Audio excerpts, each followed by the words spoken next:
Yang pertama, saya ingin beri kita dalam kenapa sebuah gereja itu ada.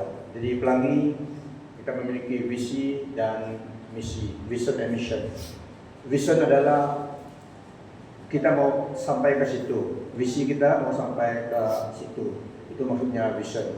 So kita mau setiap jemaat Tuhan yang anggota Pelangi untuk bertumbuh, to grow, bertumbuh dalam iman, dalam pengenalan akan Tuhan, firman Tuhan, semua bertumbuh, tidak menjadi orang Kristen begitu saja, tapi kita mau semua jemaat Tuhan, anggota Pelangi, bertumbuh dalam pengenalan akan Tuhan, kebenaran Alkitab, pengajaran Alkitab, dan teguh, establish seorang Kristen yang bukan mengenal Tuhan saja, tapi teguh dalam iman, percaya mereka dalam ajaran-ajaran yang benar, dalam Alkitab, bukan didengar saja tapi diketahui karena mereka mengenal firman Tuhan itu.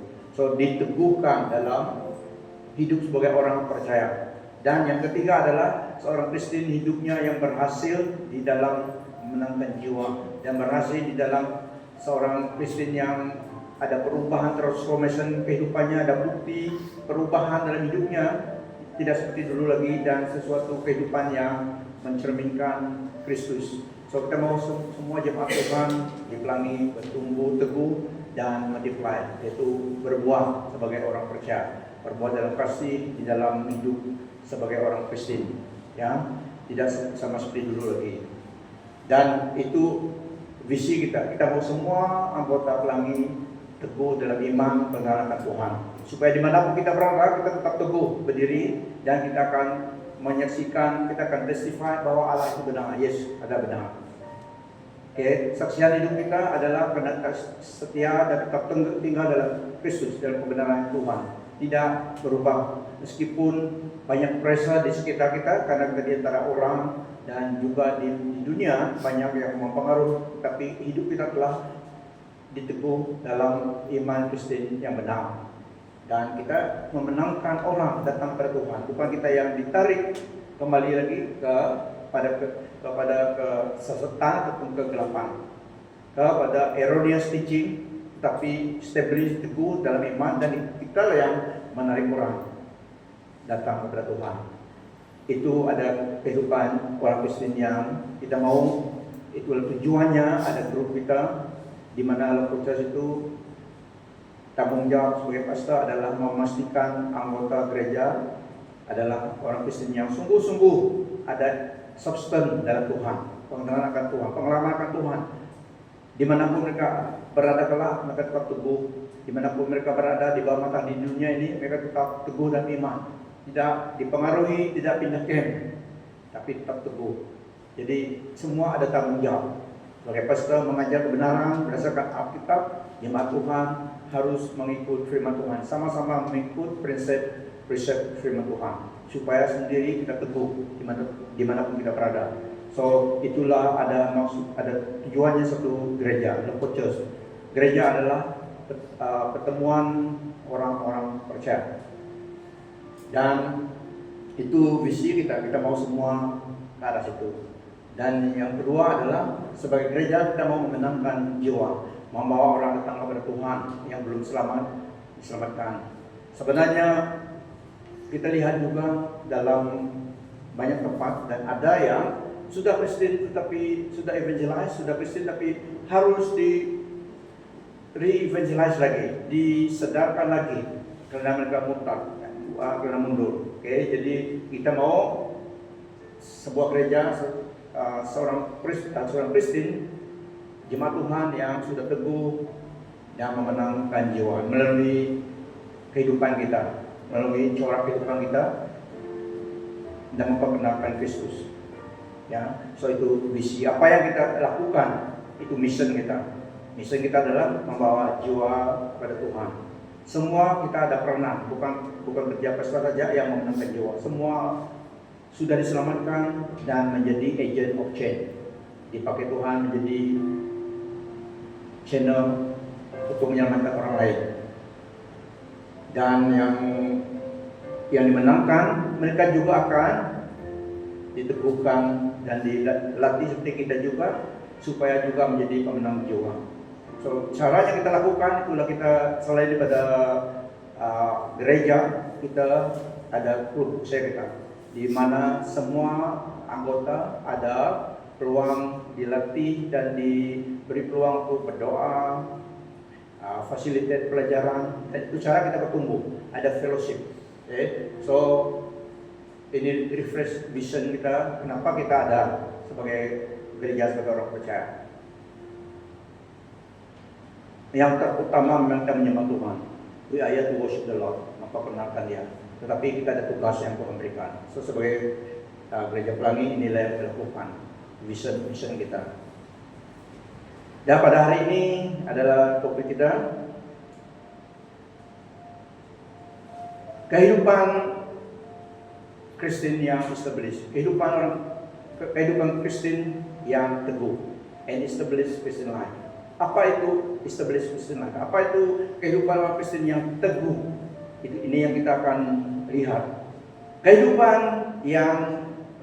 Kristen yang teguh adalah kehidupan yang sungguh-sungguh telah bertobat dan corak hidup lama, dan bertobat daripada corak hidup lama. Ini satu ciri seorang Kristen yang hidupnya teguh, yaitu dia sungguh-sungguh bertobat dari hidup lama dan tidak dalam corak hidup lama lagi. Sungguh-sungguh ada pertobatan di dalam dirinya kepada Tuhan. Penyerahan yang sungguh kepada Tuhan Yesus, jadi memiliki Tuhan. Tuhan memiliki dia karena dia telah menyerahkan hidupnya kepada Tuhan. So sekarang dia adalah milik Kristus. Itu maksudnya pertobatan. Hidup baru dalam Tuhan. Tinggalkan corak hidup lama dan seorang pribadi yang sungguh-sungguh beriman kepada Tuhan. Sungguh-sungguh teguh established dalam iman kepada Tuhan. Karena ada orang di sekitar kita, karena dia tidak teguh dalam imannya, dia boleh goyah dengan ajaran yang masuk, yang didengarnya, boleh mempengaruhi. Jadi kita mau semua kita teguh di dalam iman yang benar kepada Tuhan Yesus Kristus. Textbook kita adalah Alkitab. Apa yang ada dalam Alkitab itu yang kebenaran, ya. Yang dalam Alkitab itu kebenaran. Di extra biblical itu tidak kebenaran lagi. Hanya dalam Alkitab adalah kebenaran yang menyelamatkan.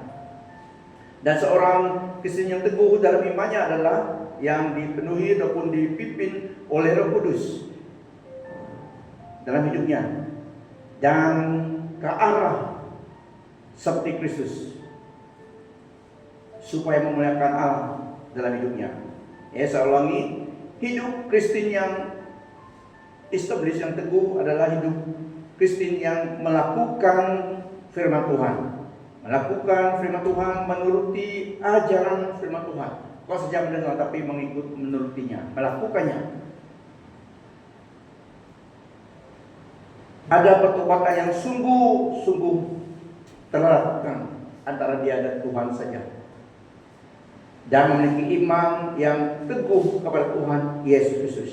Iman yang teguh kepada Tuhan. Dia tidak boleh goyah, dia telah teguh, established. Seperti kayu yang bertapak, yang akarnya dalam, jadi tidak goyah. Ribut ada, tapi dia tetap teguh, karena hidupnya telah teguh ke atas batu karang yang teguh, Yesus Kristus.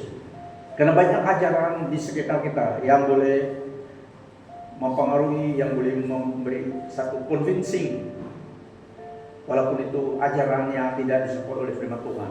So kita yang teguh dalam iman kita tidak akan goyah.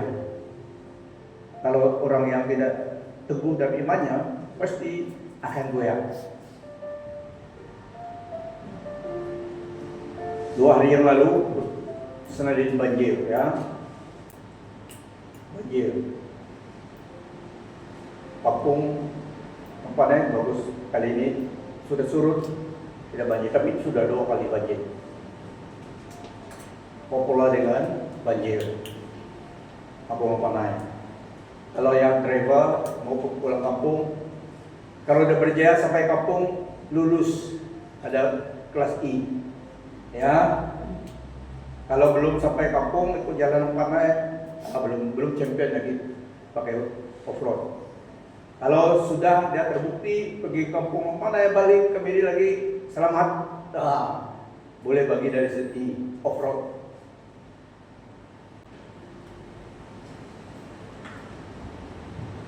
Ada sekali dulu saya pergi minta kerja di Bakem, dari tebing sungai ikut satu kereta Bandung sampai jauh betul perjalanan.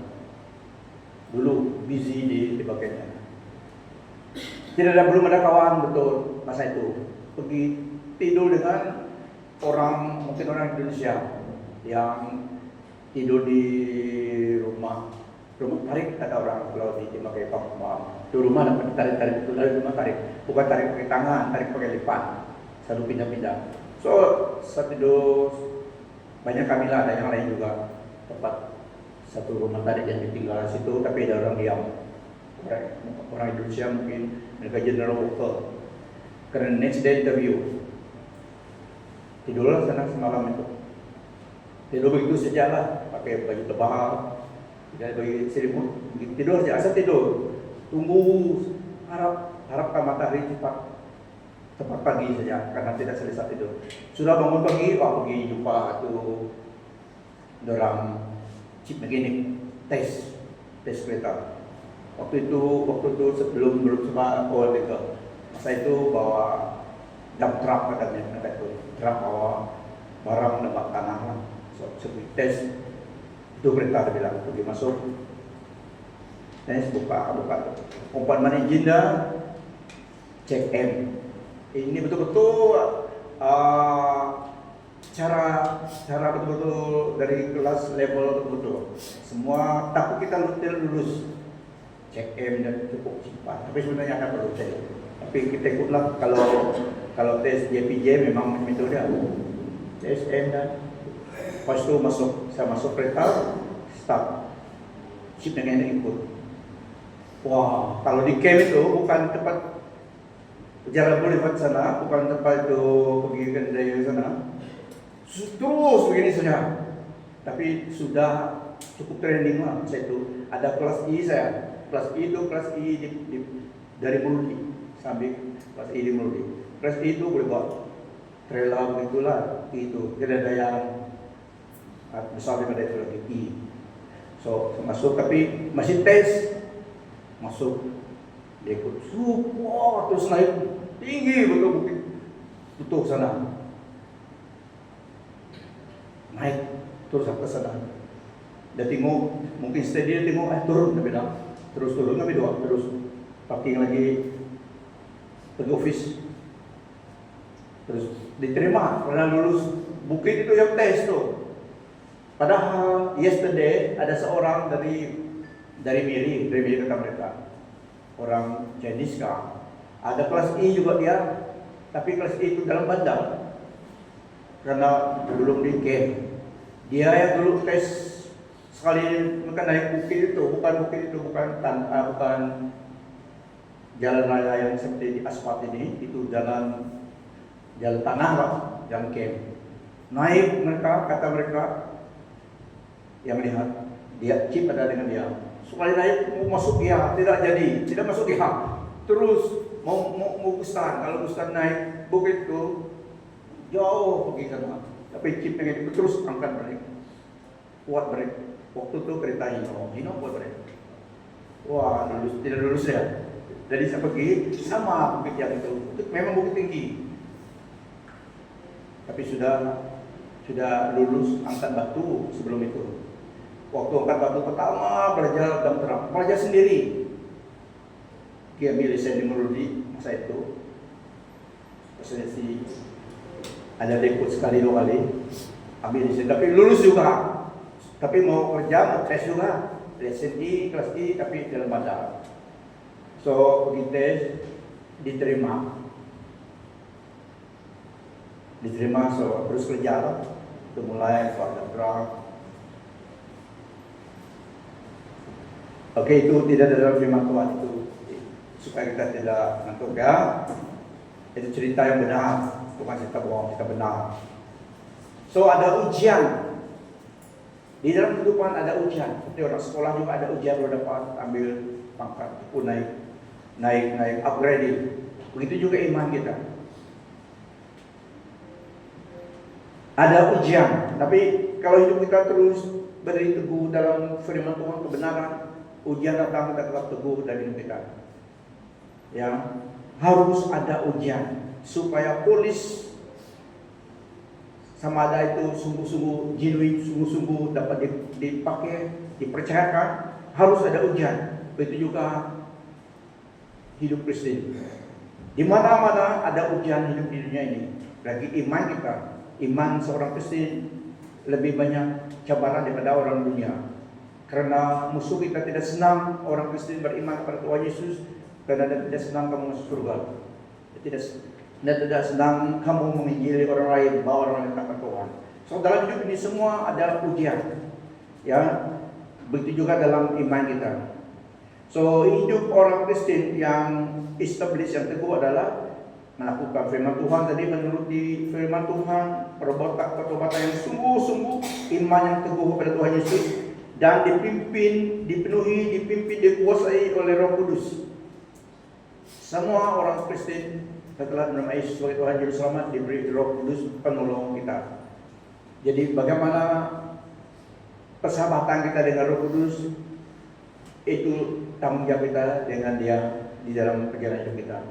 How sensitive we are to the Holy Spirit, it's up to you individual. Tapi semua orang Kristen diberi Roh Kudus dalam hatinya setelah menerima Yesus. So kita terus bertumbuh dalam pengenalan akan Tuhan, dipimpin oleh Roh Kudus. Karena Roh Kudus memimpin kita kepada kebenaran berdasarkan kebenaran firman Tuhan, dan tidak memimpin kita di luar kebenaran firman Tuhan. Dan memimpin kita selaras dengan firman Tuhan. Dan hidup orang Kristen yang teguh, yang established, menghidupi corak hidup yang pertobatan yang sungguh tadi, dan kehidupan yang beriman kepada Tuhan Yesus sungguh-sungguh, tetapi itu adalah ongoing, tidak berhenti. Adalah satu kehidupan, corak kehidupan yang ongoing, yaitu sungguh dalam iman, berdoa, dan tidak stop, tapi ongoing. Kehidupan orang Kristen yang terus berterusan. Karena anugerah Tuhan, firman Tuhan, hidup dalam firman Tuhan, hidup dalam persekutuan dengan Tuhan dan sesama orang Kristen. Dan kehidupannya orang Kristen yang teguh, kehidupannya, imannya, semuanya itu dilakukan melalui ekspresi dalam kasih. Tidak boasting, tapi dengan kasih. Kehidupan persekutuan dengan Tuhan, dengan doa, kehidupan setiap hari sebagai orang Kristen bersaksi, yang ongoing itu, expression itu dilakukan dalam kasih. Kasih kepada Tuhan dan sesama. Tidak menyatakan hanya dirinya saja yang benar, tidak. Tetapi dengan kasih dia menyatakan Kristus melalui dirinya. Orang lihat dia, mereka boleh lihat Kristus, pribadi Kristus. Yaitu corak kehidupan, karena bukan aku lagi, tapi Kristus yang hidup melalui itu. So itu corak kehidupan yang teguh, kehidupan orang Kristen yang teguh. Dan kita lihat ayat firman Tuhan sebagai pedoman kepada kita yang orang Kristen yang hidup dalam Kristus. Dalam Kolose, ini adalah ayat pedoman hidup dalam firman Tuhan kepada kita.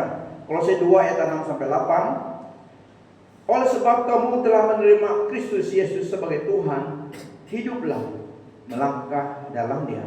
So ini pesan kepada kita, bagaimana kita upbringing kita sebagai orang percaya hidup di dunia ini.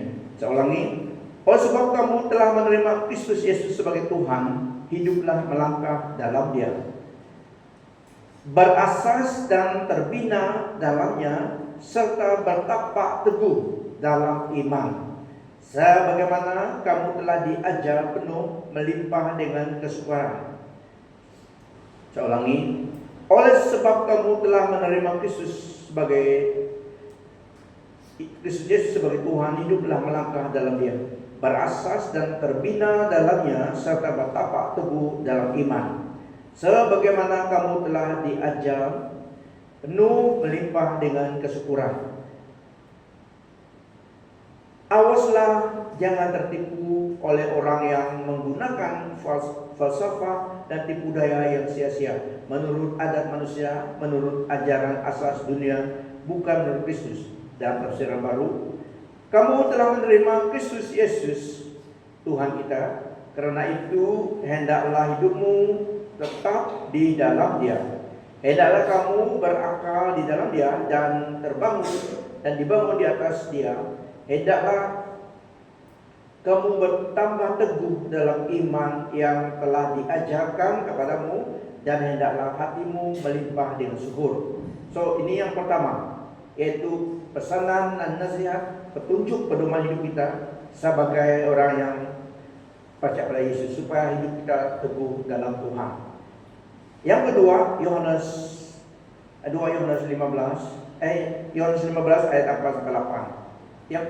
Yang ini mengajak kita supaya kita tetap di dalam Tuhan sebagai orang Kristen, supaya hidup kita sebagai orang Kristen teguh dalam iman kita kepada Tuhan. Yohanes 15 ayat 4-8. Tetaplah di dalamku seperti aku di dalammu.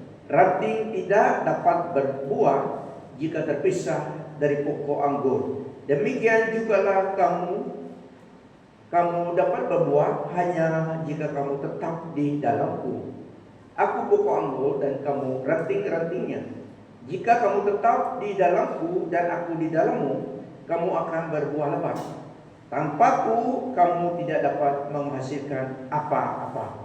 Sesiapa yang tidak tetap di dalamku adalah seperti ranting yang dikerat lalu dibakar kering, lalu dibiarkan kering, kemudian dikumpulkan dan dibuang ke dalam api lalu dibakar. Sekiranya kamu tetap di dalamku dan kataku tetap di dalammu, mintalah apa saja yang kamu kehendaki, permohonan itu akan dikabulkan.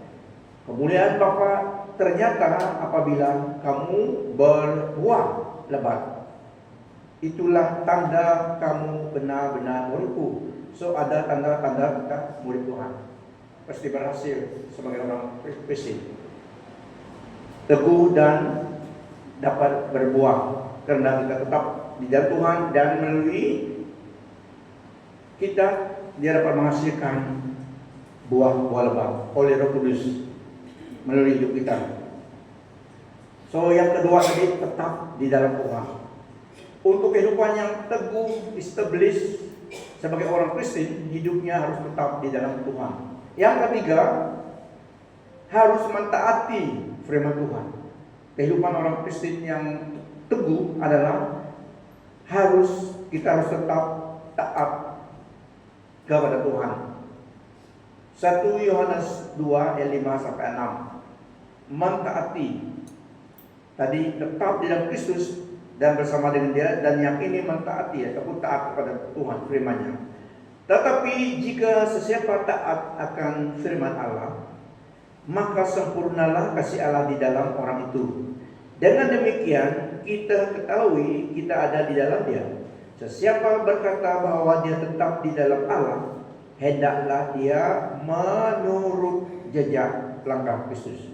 So, untuk kita tetap di dalam iman kita, hidup Kristen, kita harus mentaati, menuruti firman Tuhan. Ini adalah petunjuk pedoman kepada kita menuruti jejak langkah Kristus. Yang keempat, memiliki hati yang humility sebagai Kristus, yang tidak boasting tetapi yang memuliakan Tuhan melalui corak kehidupan kita. Filipi 2:3-5. Janganlah lakukan apapun karena kepentingan diri sendiri atau keangkuhan. Dalam kerendahan hati, biarlah setiap orang menganggap diri. Dalam kerendahan hati, biarlah setiap orang menganggap yang lain lebih tinggi daripada dirinya. Tiap-tiap seorang daripada kamu janganlah menjaga kepentingan diri saja, jagalah juga kepentingan orang lain. Hendaklah ada dalam hatimu, hendaklah ada dalam dirimu pemikiran yang ada dalam Kristus. Do nothing out of selfish ambition, or vain conceit. Rather, in humility, value others above yourself, not looking to your own interests, but each of you to the interest of the others. Tidak mementingkan diri sendiri. Okay. So senang bergaul dengan orang karena tidak mementing diri sendiri, tetapi menteladani Kristus. Guru, ini yang kelima. Guru, perintah manakah yang terutama dalam Taurat? Yesus menjawab, kasihilah Tuhan Allahmu dengan sepenuh hatimu, dengan sepenuh jiwamu, dan dengan sepenuh pikiranmu. Inilah perintah yang terutama dan terpenting. Perintah kedua sama pentingnya.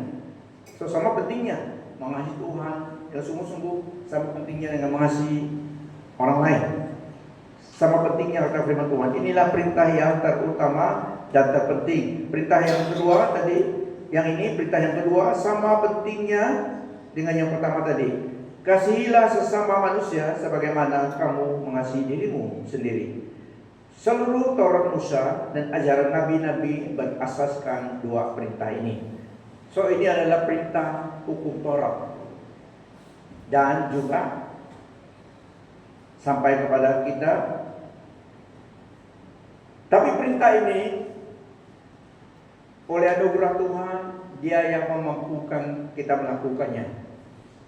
Yang di dalam dispensation ini, Dia yang mampukan kita. Seperti dalam Roma 5 ayat 5. And hope does not put us to shame, because God's love has been poured out into our heart through the Holy Spirit who has been given to us. Karena dulu satu perintah yang dalam hukum Taurat dan dalam surat Nabi-Nabi kata firman Tuhan. Tapi itu penting karena itu perintah daripada Allah. Tapi untuk mengasihi, melakukan itu, Allah sendiri yang memberi anugerahnya. Dan Dia telah mencurahkan, meletakkan kasih Allah itu dalam diri setiap orang percaya Yesus melalui Roh Kudus.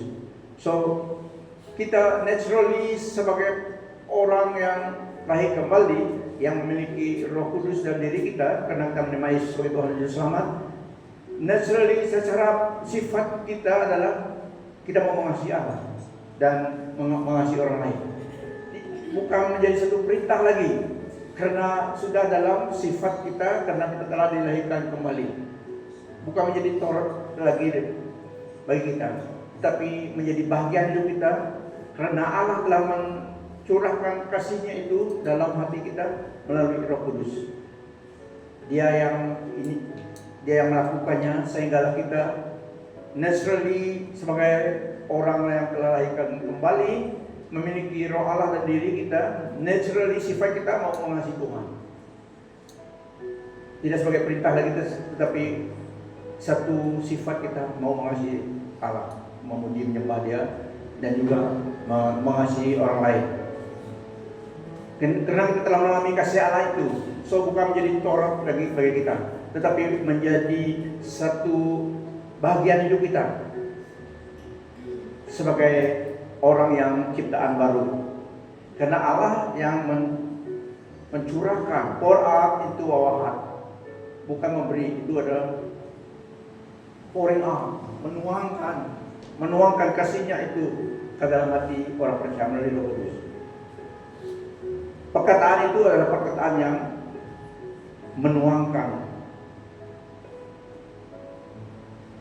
yaitu tidak sedikit-sedikit ya, kalau kata-kata pour itu.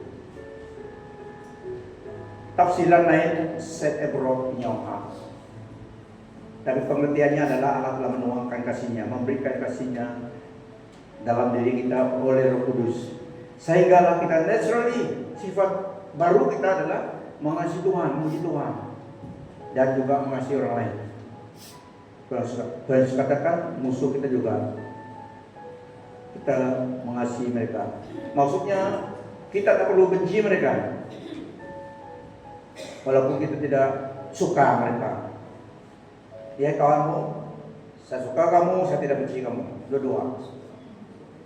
Kepada orang lain, walaupun kita suka dia, jangan benci dia juga. Do not hold grudges. Okay? Nanti kamu yang kena cancer itu. Hati yang senang adalah lupa. Jadi tak payah kita dendam. Biar dia jahat. Walaupun kita tidak suka dia.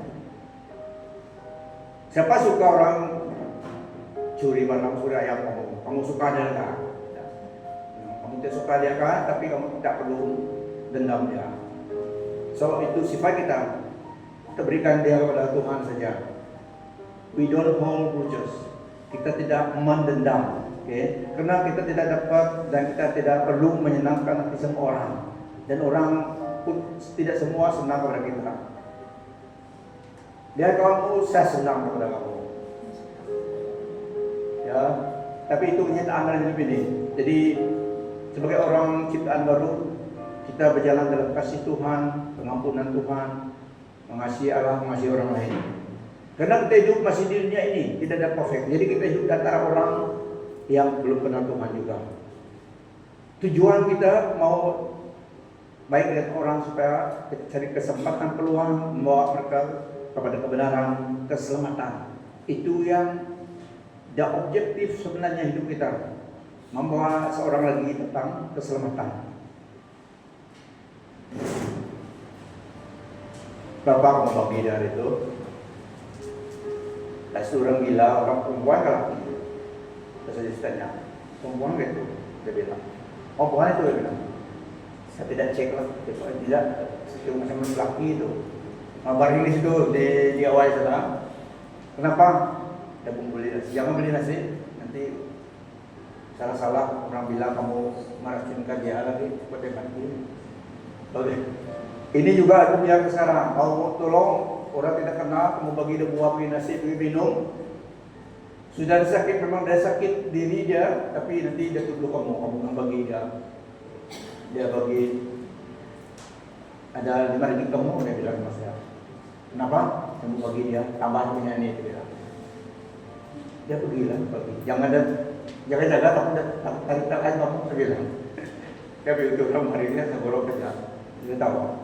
Dia tahu mana disimpan tu duit kemarin dulu, kita simpan saja.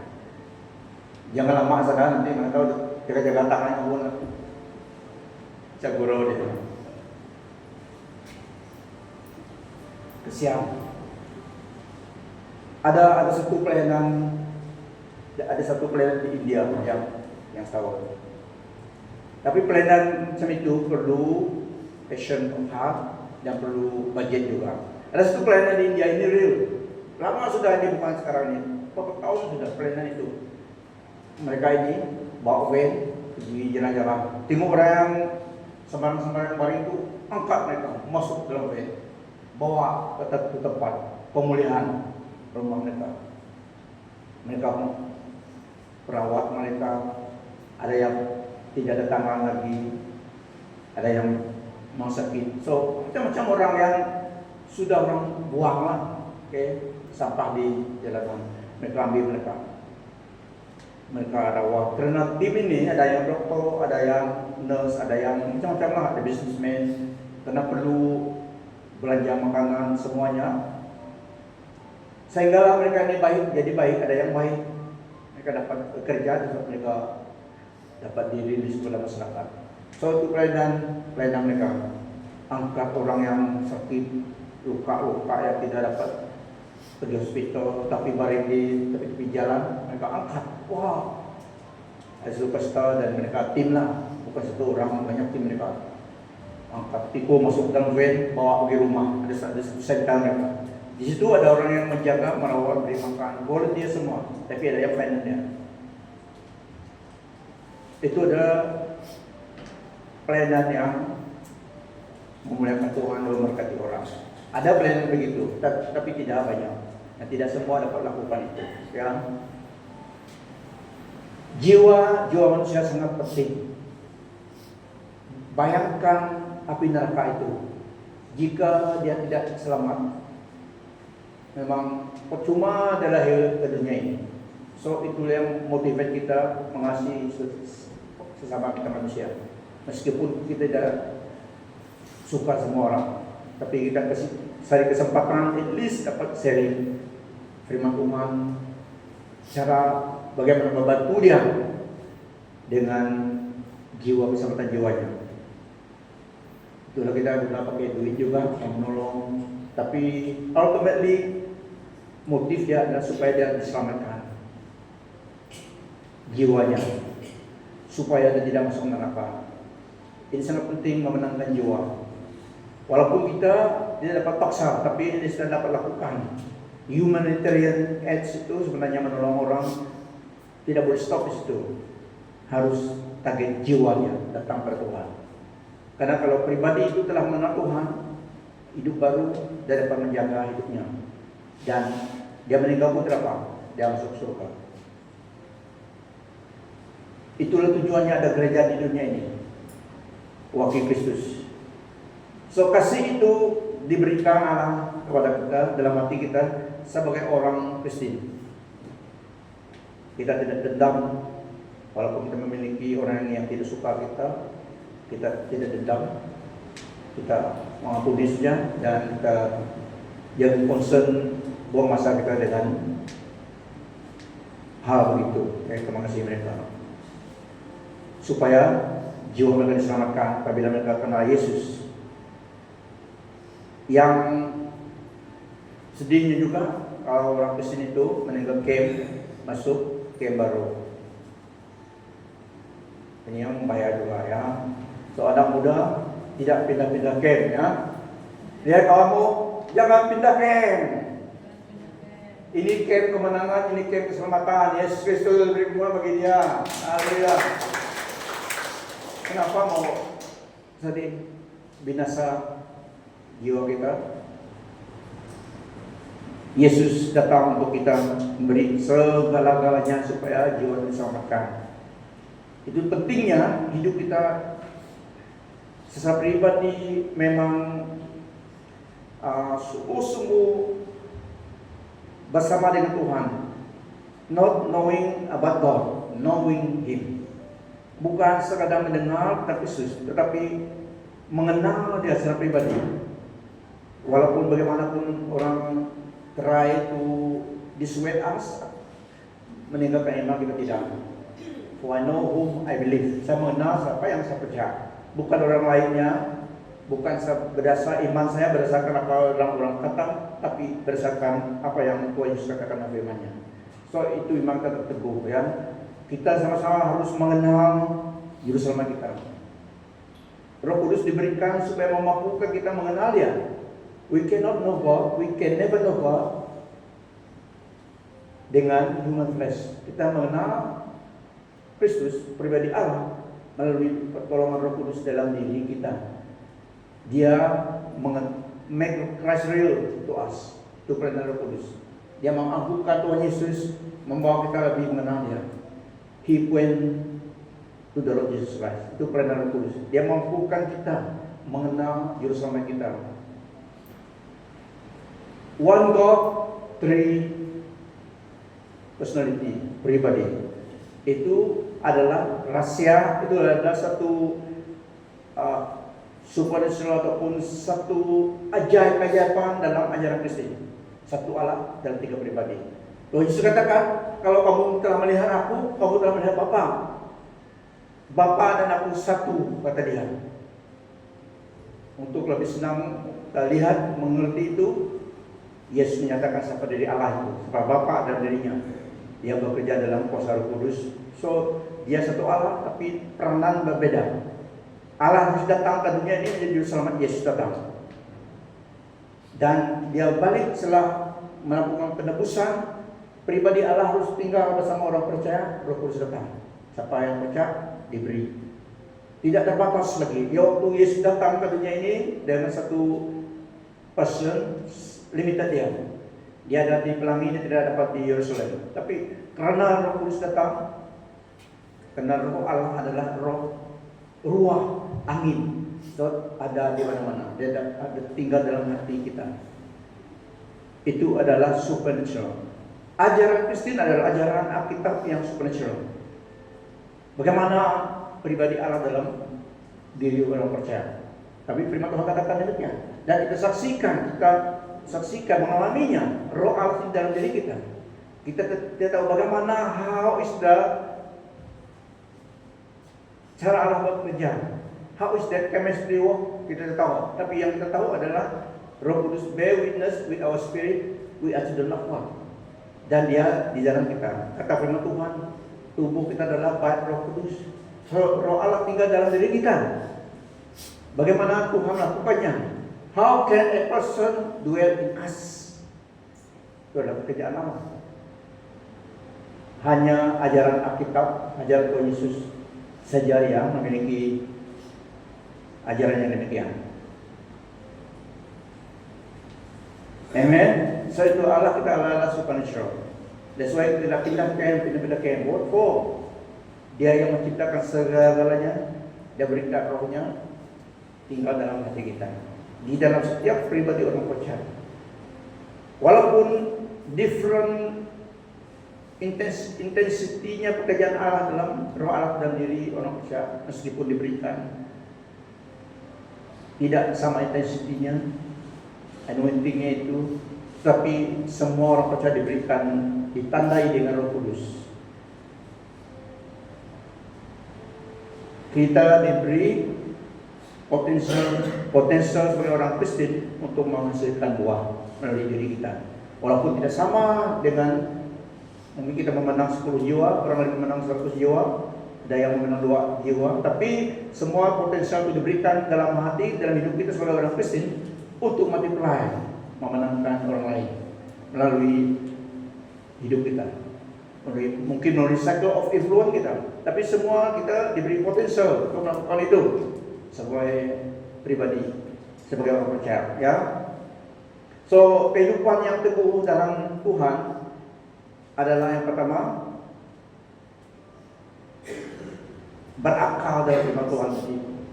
Ini yang sifat ini yang pertama sebagai orang kehidupan Kristen yang established di dalam hidupnya sebagai orang Kristen yang established, kayak teguh dalam Tuhan, and established Christian life, rooted dalam Kristus. Ada personal relationship dengan Tuhan Yesus Kristus, rely on Him, bergantung kepada Dia untuk kekuatan dan pimpinan, bukan berdasarkan usaha manusia, tapi mengandalkan Tuhan. Yang kedua, kehidupan yang established dalam Tuhan berhasil, bear fruit bearing.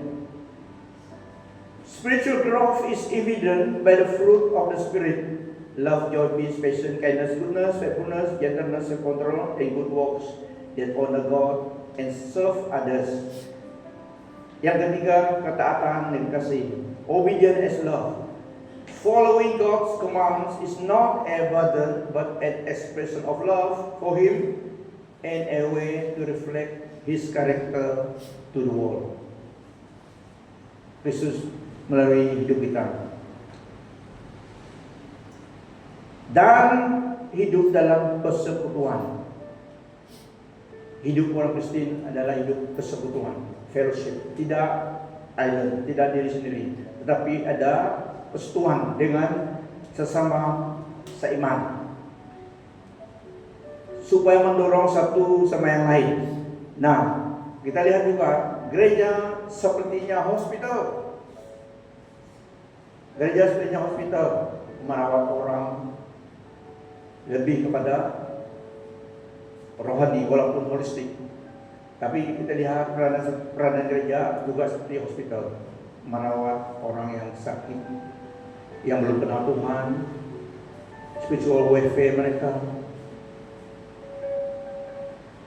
Di gereja lah karena ajaran kebenaran disebarkan. Asal gereja itu menyebarkan Alkitab, mengajak Alkitab. Karena itulah yang menyelamatkan orang percaya. Tidak ideologi tetapi kebenaran, ajaran kebenaran. So di gereja lah, di hospital, menolong orang yang emotional sickness dan tidak ada harapan, diberi mesej harapan, didoakan. Itulah hospital juga seperti peranan hospital, dan juga seperti peranan rumah. karena ada keluarga rohani kita, selain daripada keluarga biological family kita, kita ada keluarga saudara-saudari kita di dalam kelompok orang percaya. So, seperti rumah dan juga seperti classroom, seperti sekolah, di mana diajaran firman Tuhan. Itu gereja, juga peranan gereja. Dan juga seperti lighthouse. Gereja, peranan gereja adalah di dunia ini, di gereja yang benar, yang mengajarkan Alkitab, kebenaran, yang menggunakan Tuhan Yesus, seperti lighthouse. Kalau kamu belayar, harus di pulau ada lighthouse tuh, yang memberi selalu 24 jam pusing-pusing. Di waktu malam hari, ya di Kuala harus ada lighthouse tuh, supaya orang yang di dalam kegelapan tahu ada harbor di situ, ada pulau, ada harbor, dapat persinggahan, dapat mencari teduh waktu gelombang besar. Ya, lighthouse itu juga peranan gereja. So, hidup kita juga sama seperti demikian. Orang tidak dapat lihat kita membawa cahaya Kristus kepada kita, mereka dapat mendapat harapan. Dimanapun kita berada, if we live the Christian life, obvious kepada orang meskipun kita tidak ada label kita. Di camp, ya. Di timba camp juga, karena waktu itu kita bersaksi dan sharing dan membawa seruan doa. Waktu orang susah, otomatis saja orang datang cari kamu juga, karena mereka tahu kita dekat dengan Tuhan daripada mereka. Ya, ada yang katakan waktu dulu saat di camp, mungkin yang mendorong saya ataupun saya kebenar. Saya bilang, walaupun kamu tidak pesta, tapi kamulah penyambung lidah Allah, katanya di bagian sana. Karena kita banyak doa dan sharing firman Tuhan. Itu belum full time, itu sambil kerja, sambil preaching kepada orang. So, kita tidak perlu label kita. Kalau kita if we live as a Christian among the people in the world, mereka akan lihat kamu is obvious karena ada cahaya Kristus, kehidupan Kristus melalui kita. Okay? Dan juga obvious kepada kuasa kegelapan, musuh kita. Banyak serangan, tapi Tuhan setia. Kalau Tuhan Allah kita tidak setia, tidak ada yang dapat hidup sebagai orang Kristen bersaksi untuk Dia. Tapi Dia setia, Dia beserta kita, Dia melengkapi kita, Dia juga memberi kita full armor of God, Dia memberi kita alat-alat termasuk sword of the Spirit. Tuhan melengkapi kita sebagai orang Kristen di dunia ini. Dia memberi kita semua perlengkapan yang kita perlukan di dunia ini. Sebagai lighthouse, sebagai cahaya terang bagi orang di dalam kegelapan. Iblis tidak senang. Dan yang terakhir saya buat ini adalah gereja juga seperti army camp, melatihkan umat Tuhan untuk berperang lawan musuh kita. We must know how to use our weapon. We must know how to wage war, melakukan peperangan, confrontation dengan kuasa kegelapan. We must know. Kita senantiasa ada confrontation, so we must know how to use our weapon.